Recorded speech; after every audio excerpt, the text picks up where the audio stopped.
আসসালামু আলাইকুম প্রিয় দর্শক, দুদিন আগের একটা ঘটনা নিয়ে আজকে আলোচনা করতে চাই। আসলে এটা নিয়ে আলোচনা হয়তো করতামই না, কিন্তু আমার কাছে মনে হয়েছে যে আমাদের সমাজে এরকম একটা বিষয় যখন ঘটে তখন সেটা নিয়ে একটু প্রতিক্রিয়া হওয়া দরকার। কারণ প্রত্যেকটা ঘটনায় কিন্তু একটা একটা করে উদাহরণ। আমি একটা মন্দ কাজ করলাম, সেটা নিয়ে কেউ কিছু বললেন না, সবাই চুপচাপ থাকলেন। তার মানে কি, এ ধরনের মন্দ কাজ আরও করা যায়, এরকম একটা ভাব, এরকম একটা চিন্তা মানুষের মধ্যে ছড়িয়ে দেওয়া। কাজে যত ছোটোখাটো ঘটনায় ঘটুক না কেন, তার আফটার ইফেক্টকে চিন্তা করে আমি মনে করি তার একটা প্রতিকার হওয়া উচিত। সেই জন্য এটা বলা। এই ঘটনাটা ঘটেছে খোদ রাজধানীতে একটা স্কুলে, খুব পুরনো একটা স্কুল, উইলস লিটল ফ্লাওয়ার স্কুলে। সেই স্কুলের একজন ছাত্র ক্লাসের টিচারের সঙ্গে একটা অসভ্য রকম মন্দ আচরণ করেছেন। তার প্রতিক্রিয়ায় ওই টিচারকে বাসায় ডেকে নিয়ে ওই ছাত্রের বাবা মা অপমান করেছেন। এ পর্যন্ত হলেও মনে হয় আমি হয়তো এতটা বিরক্ত হতাম না, এতটা আতঙ্কিত হতাম না। কিন্তু আতঙ্কিত হলাম ওই কারণে যে ওই ছাত্রের, ওই বেয়াদব ছাত্রের যারা বাবা মা, যাদের বাবা যিনি, বিশেষ করে উনি একজন উচ্চ আদালতের বিচারক, এবং উনি ওখানে যে শিক্ষকের বিচার করা শুরু করে দিয়েছেন। নিজের বাসায় চা খাওয়ার দাওয়াত দিয়ে নিয়ে যেয়ে উনি বিচার করেছেন, শিক্ষকের বিচার করা আরম্ভ করেছেন। এবং সেটা কি, যে তার ছাত্রের কাছে তাকে মাপ চাইতে হবে। তো অপরাধটা কি? অপরাধটা হলো, তাহলে অপরাধটার কথা জানতে হলে আপনাকে একটু ডিটেলে যেতে হবে। আমি সংক্ষেপে একটু ডিটেলে যাচ্ছি।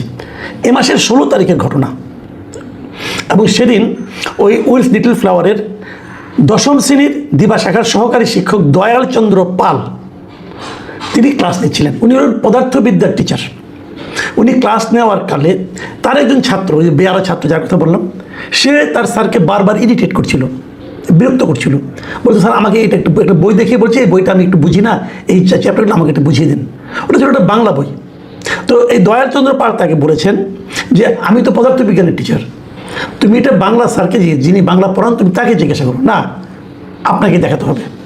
বারবার ইরিটেট করার কারণে সে এক পর্যায়ে তাকে যে একটু উবু হয়ে দেখাতে। আমি যে তথ্যগুলি বলছি এটা ছাত্রদের ভাষ্য, মানে এরই মধ্যে ছাত্ররা এটা নিয়ে একটা স্মারকলিপি দিয়েছে, এবং এই ঘটনা নিয়ে একাধিক একজন ছাত্রের আমি একটা ভিডিও দেখলাম, সেখানে ওরা যারা বলেছে সব মিলিয়ে আমি বলছি।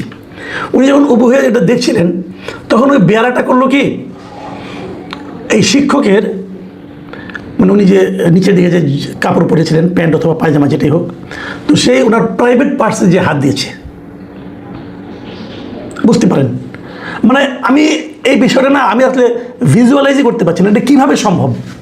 একটা ছাত্র তার শিক্ষকের গোপন অঙ্গে যে হাত দিতে পারে, তাও ভরা ক্লাসের মধ্যে, মানে এটা কি সম্ভব?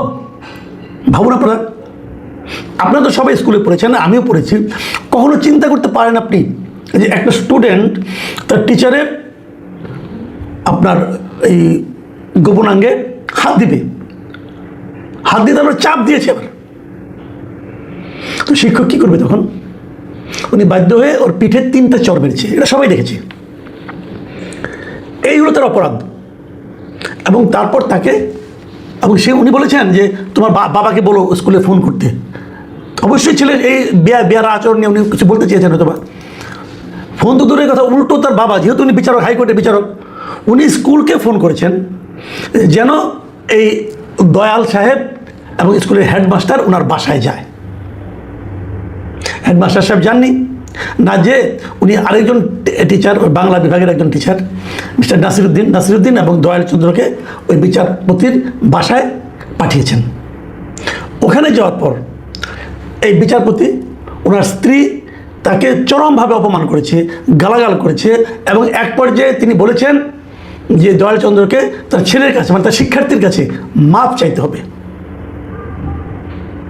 উনি বিচারক, উনি বিচার করেছেন। শিক্ষক তখন ওখানে সরি বলে ওখান থেকে বেরিয়ে চলে এসেছেন। এই ঘটনার পর লজ্জায় অপমানে উনি কদিন স্কুলেও যাননি। কিন্তু ওই ক্লাসের তার যারা ছাত্র ছিল, তারা এই বিষয়টাকে সহজভাবে নেয়নি, এবং তারা তারপরে কদিনের মধ্যে এটা নিয়ে তারা স্কুলের সামনে মানববন্ধন করেছে, এবং এক পর্যায়ে তারা এই বিষয়টা নিয়ে হাইকোর্টে পর্যন্ত গিয়েছে, হাইকোর্টের সামনে মানববন্ধন করেছে, এবং সেখানে যে তারা প্রধান বিচারপতির কাছে স্মারকলিপি দিয়েছে। স্কুলের স্টুডেন্টরা কিন্তু 22 জন স্টুডেন্ট সেখানে সিগনেচার করছে সেই স্মারকলিপিতে, যারা ওখানে সবাই ছিল। এখন আমার প্রশ্ন হচ্ছে, এ ধরনের ঘটনা কেন ঘটে? প্রথমত সেই ছাত্রের তার যে গায়ে হাত দিল এবং অশ্লীলভাবে যে আচরণটা করলো, এটার জন্য ওই শিক্ষকের কী করে নিয়ম? আমাদেরকে নিয়ম আছে, আমাদেরকে নিয়ম করা হয়েছে যে শিক্ষকরা ক্লাসে স্টুডেন্টকে মারতে পারবে না। ঠিক আছে, কেন মারতে পারবে না? মারতে পারবে না হলো এই কারণে, শিক্ষা বিষয়ক কোনো ব্যাপারে, মানে উনি পড়া শিখে আসেনি অথবা পড়া পারেনি, এই কারণে মারতে পারবে না। কিন্তু এই ধরনের আচরণ যদি কেউ করে, যে নাকি শিক্ষক ছাত্রের সম্পর্কের বাইরে, শিক্ষক ছাত্রের সম্পর্কের মধ্যে কি এটা আছে যে একজন একজনের যায় শরীর ওখানে ওই জায়গায় হাত দিতে পারবে? এটা কি পড়ে না?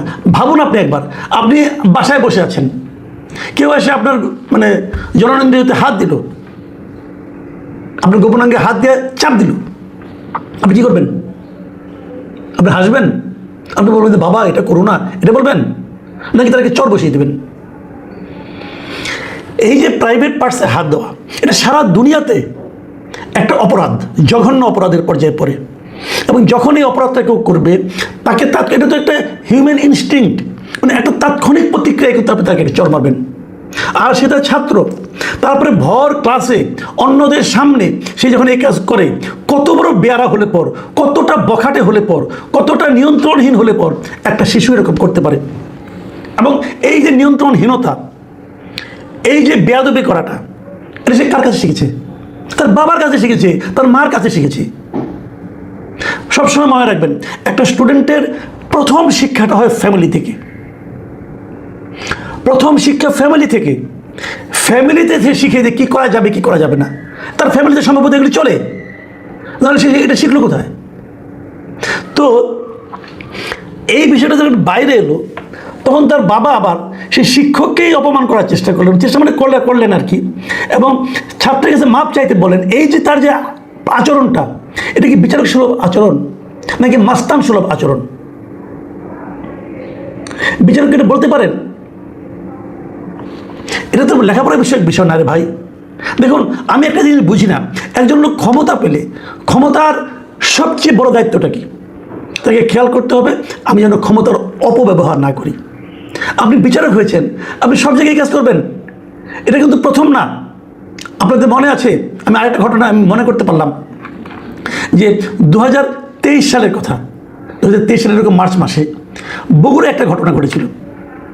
বগুড়া একটা গার্লস স্কুলে, সেই গার্লস স্কুলে একটা নিয়ম ছিল যে স্টুডেন্টরাই স্কুলের ক্লাসরুমগুলি পরিষ্কার করবে এবং সেই স্টুডেন্টরা বাই রোটেশন এক একজন স্কুলের ক্লাসরুমটাকে ঝাড়ু দিবে।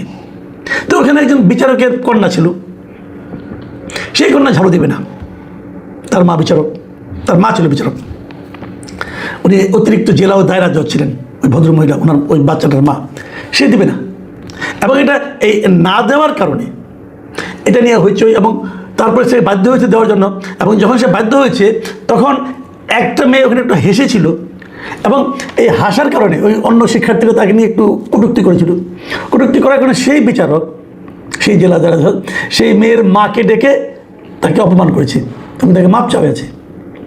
এই ঘটনাকে কেন্দ্র করে কিন্তু ওখানে বিশাল আন্দোলন হয়েছিল, স্টুডেন্টরা ওইরকম সবাই রাস্তায় বেরিয়ে এসেছিল। এবং তারপর কিন্তু ওই ইয়েকে জেলা ও দায়রা জজকে, সহকারী জেলা ও দায়রা জজকে ওখান থেকে প্রত্যাহার করা হয়েছিল। অতিরিক্ত জেলা ও দায়রা জজ, তাকে ওখান থেকে কিন্তু প্রত্যাহার করা হয়েছিল। প্রত্যাহার মানে কি? তাকে আরেক জায়গায় পাঠানো হয়েছিল। সে আরেক জায়গায় যে নিশ্চয়ই মাস্তানি করছে, মানে তার স্বভাবটা যেরকম, তার চরিত্রটা যেরকম। এরকম লোক যখন বিচারকের দায়িত্বে থাকেন, তখন বিচার বিভাগ নিয়ে মানুষের মনে কি সে আস্থাটা থাকে?